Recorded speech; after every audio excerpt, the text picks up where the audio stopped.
আমার নবী দয়ার নবী সব থেকে কষ্ট দিত, রাসূলুল্লাহকে কষ্ট দিত। আমার নবীর আপন চাচি মা যার নাম হলো উম্মে জামিলা, নাম শুনেছেন বাবা? উম্মে জামিলা নবীকে কষ্ট দিত। কি কষ্ট দিত? আল্লাহ নবী দয়ার নবী যে রাস্তা দিয়ে যেতেন, ওই উম্মে জামিলার ঘরের পাশ দিয়ে আমার নবী দয়ার নবী যখন যেতেন, ও ভাইজানেরা, উম্মে জামিলা রাসূলুল্লাহর ওই যাওয়া রাস্তাতে কেমন করে বিষাক্ত বিষাক্ত কাঁটা বিছিয়ে দিত। শুধু তাই নয়, আল্লাহ নবী যখন যেতেন, উম্মে জামিলা আমার নবীকে গালিগালাজ করত, আমার নবীকে অনেক বাজে ভাষা ব্যবহার নবীকে বলতো। আমার নবী দয়ার নবী একটি বারের জন্য উম্মে জামিলার উপরে চড়াও হন নাই, রাগান্বিত হন নাই। নবী আমার ওই রাস্তা দিয়ে যেতেন, উম্মে জামিলা মনে করত আল্লাহ নবী আমাদের নবীর কদমে ওই বিষাক্ত কাঁটাটা ফুটে যায়। কিন্তু না না না, আমার নবী দয়ার নবী রাহমাতাল লিল আলামিন নবী যখন ওই রাস্তা দিয়ে যেতেন, আমার আল্লাহ পাক জিবরিলকে জানিয়ে দিতেন, এই জিবরিল চলে যাও, এই জিবরিল চলে যাও, আমি আল্লাহ পাক তোমাকে একটা নয় দুটা নয় 100 নয় 200 নয়, কম বেশি 600 ডানা দান করেছেন জিবরাইল। এই জিবরাইল চলে যাও, আমার নবীর কাছে চলে যাও, নবীর রাস্তায় কাঁটা বিছিয়ে দিয়েছে, তুমি তোমার শরীরের ওই ডানাটা বিছিয়ে দাও, আমার নবীর যেন কোনো কষ্ট না হয়। ফারিস্তা জিবরাইল, ফারিস্তারাও আমার নবীকে ভালোবাসে, ঠিক কিনা বলেন? ফারিস্তারাও আমার নবীকে পিয়ার করেন, মাহাব্বত করেন। হযরতে জিবরাইল আলাইহিস সালাম ডানা বিছিয়ে দিতেন, আমার নবী রাহমাতাল লিল আলামিন নবী চলে যেতেন। অন্ধ উম্মে জামিলা আল্লাহ পাক আল্লাহ তাআলা রব্বুল আলামিন ওর চোখে মোহর মেরে দিয়েছিল। ও মনে করতো আমার নবীর কদমে ফুটে যাচ্ছে, ঠিক কিনা বলে? কিন্তু না, আমার আল্লাহ আমার নবীকে হেফাজত করে, গালিগালাজ করে। একদিন যায়, দুদিন যায়, 3 দিন যায়, ওই রাস্তায় আর কাঁটা বিছায় না। কোন রাস্তায় বলেন? আমার নবী যে রাস্তা দিয়ে যান, ওই রাস্তায় আর কাঁটা বিছান না। উম্মে জামিলা, উম্মে জামিলা একদিন হয়ে যায়, 2 দিন 3 দিন হয়ে যায়, উম্মে জামিলার কোনো খোঁজ নাই, উম্মে জামিলার কোনো খোঁজ নাই। উম্মে জামিলা এমন করে 3 দিন যখন আমার নবী দেখতে পান না, আল্লাহর নবী কেমন নবী দেখেন, কেমন মায়ার নবী, দয়ার নবী দেখেন। আল্লাহর নবী দয়ার নবী বলেছেন, শত্রুদেরকে তোমরা কাছে টানবে, শত্রুরা তোমার উপরে শত্রুতা করলে তুমি বদলা নেওয়ার চেষ্টা করো না। আমার নবী দয়াল নবী আমার উম্মে জামিলা 3 দিন যখন দেখতে পান না, নবী চিন্তা করেন, আমার চাচিমার কি কোনো শরীর খারাপ হলো নাকি? আমার চাচিমাকে কেন রাস্তায় দেখা যায় না? চাচিমা কোথায় গেল? আল্লাহর নবী রাতের অন্ধকারে চাচিমার ঘরের দরওয়াজার বাইরে দাঁড়িয়ে আমার নবী ডাকতে লাগেন, চাচিমা, ও চাচিমা, আপনি কি ঘরে আছেন মা? উম্মে জামিলা ঘরের ভিতর থেকে আওয়াজ দেয়, কে বাবা তুমি? এত রাতে আমাকে ডাকতে লেগেছো, কে বাবা তুমি? আজ কয়েকদিন আমার শরীরটা খারাপ, কেউ আমাকে খোঁজ নেয় না, তুমি কে বাবা? আল্লাহ নবী বলেছিলেন, চাচিমা, আমার পরিচয় আপনি পরে নেবেন, কিন্তু আমি আপনাকে বলতে চাই, আমি কি আপনার আপনার খিদমত করতে পারি, আমি কি আপনার সেবা করতে পারি। আল্লাহর নবী দয়ার নবী যখন এমন কথা বলেছিলেন, উম্মে জামিলা বলেছিল, এ বাবা ছেলে এসো বাবা, তুমি আমার খিদমত করতে পারো। নবী আমার নিজের আপন চাচিমা আবু লাহাবের স্ত্রী, আবু লাহাব হলো আমার নবীর আপন চাচা।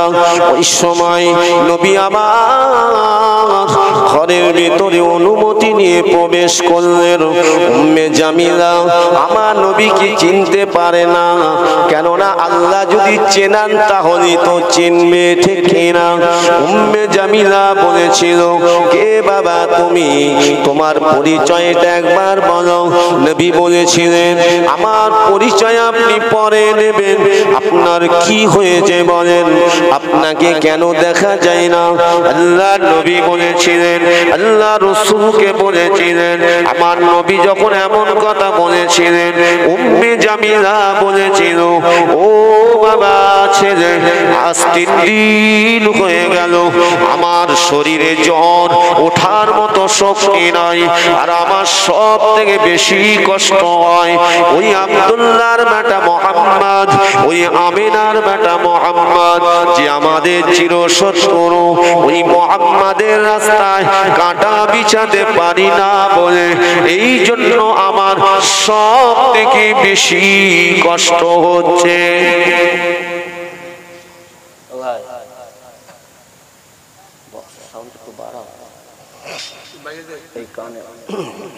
সব থেকে আমার বেশি কষ্ট হচ্ছে। আর শুধু তাই নয়, তখন আমার নবী ছিলেন, ততক্ষণ আমার নবীর বিরুদ্ধে শুধু গালিগালাজ করেই চলেছে। আল্লাহ রাসূল এতটুকু আমার নবী রাগান্বিত হলেন না। ও ভাই, কত ধৈর্য আল্লাহ নবীকে দিয়েছিলেন। আমরা হলে কি করতাম? আমরা হলে কি করতাম? রাগ সহ্য করতে পারতাম? কিন্তু আমার নবী ধৈর্য ধরলেন, সবর করলেন, চাচিমার সেবাও করলেন। জোরে বলে সুবহানাল্লাহ। আমার নবী সেবা করলেন, আমার নবী দোয়া করলেন, উম্মে জামিলা সুস্থ হয়ে গেল। আল্লাহর নবী বলেছিলেন, চাচিমা, ও চাচিমা, আপনার শরীরটা এবার কেমন লাগছে? উম্মে জামিলা বলেছিল, আমার শরীরটা এবার ভালো হয়ে গেছে, সুস্থ হয়ে গেছে। আমার নবী বলেছিলেন, চাচিমা, এবার আমি বিদায় হয়ে যাই মা, এবার আমি বিদায় হয়ে যাই। ওই সময় উম্মে জামিলা বলেছিল, বাবা ছেলে, তুমি তোমার পরিচয়টা তো দিলে না। কে বাবা তুমি, তোমার পরিচয়টা তো দিলে না। আল্লাহর নবী বলেছিলেন, ও চাচিমা, যে মুহাম্মদকে আপনি এতক্ষণ গালিগালাজ করছিলেন, যে মুহাম্মদকে আপনি এতক্ষণ গালিগালাজ করছিলেন, যে মুহাম্মাদের রাস্তায় আপনি কাঁটা বিছাতে পারেন না, আপনার বড় কষ্ট হয়, আপনি যে মুহাম্মাদের কাছে যেতে নিষেধ করেছেন, ও চাচিমা, আমি অন্য কেহ নয়, আমি হলাম সে আব্দুল্লাহর বেটা মুহাম্মদ সাল্লাল্লাহু আলাইহি ওয়াসাল্লাম, আমি হলাম সে আমিনার বেটা মুহাম্মদ সাল্লাল্লাহু আলাইহি ওয়াসাল্লাম, আমি আপনার সম্মুখে হাজির। একটু জোরে হবে না? পিছনে একটু জোরে আওয়াজ দিয়ে বলা যাবে না? বিশ্ব নেতার আলোচনা হচ্ছে, জানার ওসিলা ছাড়া আল্লাহর দয়ার জান্নাত মিলবে না, আল্লাহর রহমত মিলবে না, ঠিক কি না? সেই নবীর কথা বলছি। কেন মাহফিলটা নবী দিবসের মাসে হওয়ার কথা ছিল, ঠিক কি না? নবী দিবসের মাহফিল তো, কিন্তু বৃষ্টির কারণে পিছিয়ে গেছে। মুসলমান ঘরের ছেলেরা, যুবকেরা, এ আমার মুরব্বী আব্বা জানেরা, পর্দার সিনা মায়েরা, বোনেরা, কোন নবীর উম্মত হয়েছেন, কোন নবীর উম্মত হতে পেরেছি বাবা? এই নবীর উম্মত আল্লাহ পাক, আল্লাহ তাআলা আপনাকে আমাকে দান করেছেন। কিন্তু শুধু নামে উম্মত হলে হবে না, কাজে উম্মত হয়ে দেখাতে হবে। উম্মতি মুহাম্মাদি হয়ে নবীর খাঁটি উম্মত, উম্মতির মর্যাদা নিয়ে আপনাকে আমাকে কবরে যেতে হবে। আবু জাহেল নবীকে পেয়েছিল, নসিবে উম্মতি মুহাম্মাদি হতে পারে নাই, বেঈমানদের দলভুক্ত হয়ে কবরে গিয়েছে। আবু লাহাব নবীকে দেখেছিল, আমার নবীকে দেখেছিল, নবীর জবান মোবারকের কোরআন ইসলামের বাণী শুনেছিল, নসিবে হিদায়াত হয়নি, নবীর উম্মত হয়ে মরতে পারিনি। আবু লাহাবের মৃত্যুটা, আবু লাহাবের ঠিকানাটা জাহান্নাম হয়ে গেছে, অনন্তকাল জাহান্নামী। উম্মে জামিলা আবু লাহাবের স্ত্রী কি বলেছিল? মুহাম্মদ রে, যখন এমন কথা আমার নবী যখন বলেছিলেন, চাচিমা আমি হলাম সেই মুহাম্মদুর রাসূলুল্লাহ সাল্লাল্লাহু আলাইহি ওয়াসাল্লাম, আমি আপনার সম্মুখে হাজির। যখন এমন কথা বলেছেন বাবা, সঙ্গে সঙ্গে উম্মে জামিলার ভিতরে একটু দয়া হলো না, একটু মায়া হলো না? ওই সময় উম্মে জামিলা বলেছিল, এ মুহাম্মদ এখনই বেরিয়ে যাও, তুমি কেন আগে বললে না? এ মুহাম্মদ তুমি আগেও আমার দুশমন ছিলে, এখনো তুমি আমার দুশমন, আমার ঘর থেকে বার হয়ে চলে যাও। শুধু তাই নয়, এমন কথা সে বলেছিল। এ মুহাম্মদ সকলে বলুন সাল্লাল্লাহু আলাইহি সাল্লাম। ওই সময় আমার নবীকে বলেছিল যে তোমার চেহারা, তোমার মুখটা দেখতে আমার মন চাই না। আমার আল্লাহ পাক থাকতে পারলেন না, আমার আল্লাহ পাক থাকতে পারলেন না। আল্লাহ পাক জানিয়ে দেন, যারা সীমা লঙ্ঘন করে ফেলে, যারা বেশি বাড়াবাড়ি করে, তাদের বাটটা আমার আল্লাহ পাক কমিয়ে দিয়ে থাকেন। চোখ আল্লাহ দান করে থাকেন, চোখ আমার আল্লাহ তুলেও নিতে পারেন, ঠিক কিনা? আল্লাহ আপনার চলার শক্তি দান করেছেন, আল্লাহ চাইলে আপনাকে আমাকে চলার শক্তিকে আল্লাহ উঠিয়ে নিতে পারেন। আল্লাহ পাক জবান দিয়েছেন, জবানে আমি আপনি কথা বলে থাকি। ও ভাই জানেরা, আমার আল্লাহ পাক চাইলে আপনার আমার এই জবানকে বন্ধ করে দিতে পারেন। ও ভাই জানেরা, আল্লাহ পাক কান দিয়েছেন, এই কানে আমি আপনি শুনতে পাই, কিন্তু আমার আল্লাহ চাইলে আপনার আমার কানটাকে কালা করে দিতে পারেন। এই জন্য আল্লাহ পাক জানিয়ে দিয়েছেন, বান্দারে তোমার শরীরে আমি যা কিছু দান করেছি, এটি কি নিয়ামত নয়? এটি কি নিয়ামত নয়? এটা তো বড় নিয়ামত, ঠিক কিনা বলেন? কত মানুষ চলতে পারে না খোঁড়া, কত মানুষ চোখে দেখতে পায় না অন্ধ, কত মানুষ কানে শুনতে পায় না, কত মানুষ কথা বলতে পারে না বোবা। ও মুসলমান, আমার আল্লাহ সব নিয়ামত দিলেন, কিন্তু এই কান দিয়ে কোরআন শুনতে পেলাম না, এই জবান দিয়ে কোরআন পড়তে পারলাম না, এই চোখ দিয়ে কোরআনটা দেখতে পেলাম না। আফসোস আফসোস, আমার আল্লাহ কোরআন পাকের মধ্যেই জানিয়ে দিয়েছেন, ওয়ালা তাউদ্দু নি'মাতাল্লাহি লা তুহসুহা। বান্দারে তোরা আমার রহমত, বান্দারে তোরা আমার নিয়ামত কোনদিন গুনে গুনে শেষ করতে পারবি না। তবে তোরা আমার নিয়ামত গুলো দেখবি, আমার নিয়ামত গুলো উপভোগ করবি, আমার নিয়ামত গুলো ভক্ষণ করবি, আর আমি আল্লাহ আমার শুকরিয়া আদায় করবি। আমি আল্লাহ আমার শুকরিয়া আদায় করলে আমি তোদের উপরে আমার রহমত নাজিল করব। উম্মে জামিলা, আমার নবীর নূরের চেহারাটা দেখতে ভালো লাগে না? আল্লাহ চোখ আর রাখে, আমার আল্লাহর গজবে পড়ে গেল। উম্মে জামিলার চোখ দুটো আল্লাহ উঠিয়ে দিলেন। জোরে বলবেন না সুবহানাল্লাহ। আল্লাহ উঠিয়ে দিলেন। যে নবীর ওসিলায় আল্লাহ সবকিছু সৃষ্টি করেছে, উম্মে জামিলা সৃষ্টি হয়েছে, সেই উম্মে জামিলা সীমা লঙ্ঘন করে ফেলেছে। আল্লাহ চোখ দুটো অন্ধ করে দিয়েছে, আর দেখতে পায় না। আরো গালিগালাজ করছে, মুহাম্মদ তোমার জন্য আমার চোখ দুটো চলে গেছে। ও ভাইরা, আপনারা তো সূরা আপনারা জানেন কি জানেন না? সূরা লাহাব।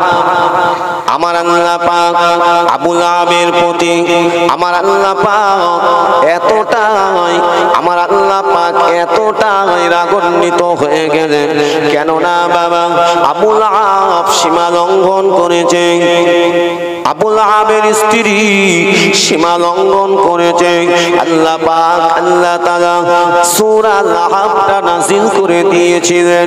ও ভাইজানেরা, ওদিকে গেল অনেক কথা, তাই আমি আপনাদের এটাই বলতে চাই, উম্মে জামিলা ধ্বংস হয়ে গেল নবীর বিরুদ্ধে যাওয়ার কারণে, ইসলামের বিরুদ্ধে যাওয়ার কারণে, আল্লাহর বিরুদ্ধে যাওয়ার কারণে উম্মে জামিলা ধ্বংস হয়েছে। কিন্তু আমার নবীর কোনো ক্ষতি হয় না। আমি আপনি যদি নবীকে না মানি, ক্ষতি কার হবে? আপনার আমার নিজের হবে। আমার নবীর কোনো ক্ষতি হবে না।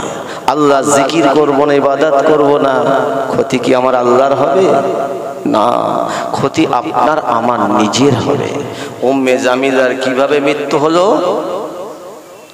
ও খেজুরে গাছে আপনার ওই রশি, ওই আপনার খেজুরের গাছের যে ছাল রশি, ওই ফাঁস লেগে মৃত্যু হলো, জাহান্নামের গর্তে চলে গেল। আবু লাহাবের কেমন অবস্থা হলো? নবীর বিরুদ্ধে যাওয়ার জন্য আবু লাহাবের কেমন হলো? আবু লাহাবের কেমন হলো শোনেন। ওর শরীরটা এমন পচে গেল, এমন দুর্গন্ধ হয়ে গেল। ও ভাইজানেরা, যে কিনা বড় নেতা সেজেছিল, সেই নেতার পাশে আর কেউ দাঁড়ালো না। আবু লাহাবের ওই দুর্গন্ধ আর কেউ সইতে পারে না, ওই দুর্গন্ধ ঘেরানে কেউ নিতে পারে না। ওই সময় আবু লাহাবকে এমন করে পাহাড়ে নিক্ষেপ করে দিয়েছিল, আবু লাহাবের শরীরটা পচে দুর্গন্ধ হয়ে শেষ হয়ে গেল, ধ্বংস হয়ে গেল। আবু লাহাব জাহান্নামের রাস্তায় চলে গেল। ও মুসলমান ঘরের ছেলেরা, যুবকেরা, নবীর বিরুদ্ধে চললে আল্লাহকে পাওয়া যাবে না, কোরআনের বিরুদ্ধে চললে আল্লাহকে পাওয়া যাবে না। কেননা আল্লাহ পাক পৃথিবীর জমিনে সব থেকে মূল্যবান দুটো জিনিস আমাদের কাছে পাঠিয়ে দিয়েছেন। আল্লাহ পাক কোরআন পাকের মধ্যে জানিয়ে দিয়েছেন, কদ জাআকুম মিনাল্লাহি নূরুন ওয়া কিতাবুম মুবিন। আল্লাহ পাক বলেন, আমি আমার পক্ষ থেকে তোমাদের কাছে নূর পাঠিয়ে দিয়েছি, ওয়া কিতাবুম মুবিন, এবং আমার মহাগ্রন্থ স্পষ্ট নির্ভুল কিতাব আল কোরআনকে পাঠিয়ে দিয়েছি। আর আমার নবী কি বলেছেন? কিতাবুল্লাহ সুন্নাতুর রাসূল। নবী বলেছেন, আমি তোমাদের কাছে রেখে দিয়ে যাচ্ছি আল্লাহর কিতাব এবং আমার আদর্শ, আমার সুন্নাত। বলেন, সেই আল্লাহর কোরআন আর নবীর আদর্শের উপরে আমরা বেশি মনোযোগী না দুনিয়ার মোহে পড়ে দুনিয়ার পিছনে বেশি আমরা আকৃষ্ট? কোন দিকে? নিজেরা চিন্তা করলে বুঝতে পারবে আপনার আমার ঈমানটা কতটা তাজা না আপনার আমার ঈমানটা দুর্বল, নিজেরাই বুঝতে পারবো, ঠিক না ভুল? বুঝতে পারবেন না?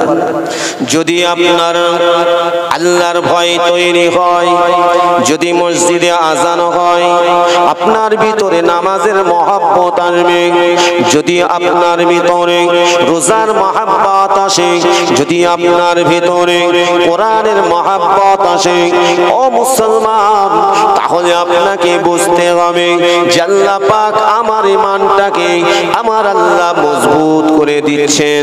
আর যদি আপনার আমার মনটা, আপনার আমার অন্তরটা ওই দুনিয়াবি খারাপ কাজের দিকে যদি এগিয়ে যায়, মদের দিকে, জুয়ার দিকে, সুদের দিকে, খারাপি নোংরামি রাস্তার দিকে যদি এগিয়ে যায়, আর ওই রাস্তার দিকে যদি নেমে পড়ে, তাহলে বুঝতে হবে আপনার আমার ঈমানটা দুর্বল হতে লেগেছে।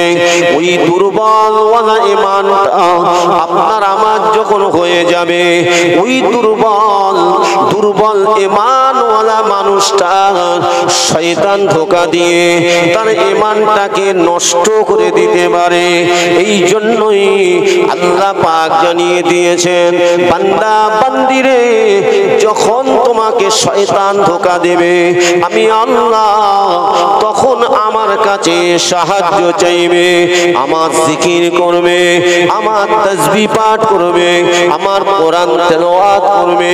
আল্লাহ পাক জানিয়ে দেন যে আমি তোমার ঈমানকে তাজা করে দেব, শুধু তাই নয়, তোমার ঈমানকে মজবুত করে দেব, এবং আমি আল্লাহ শয়তানের ধোঁকা থেকে আমি তোমাকে হেফাজত করব।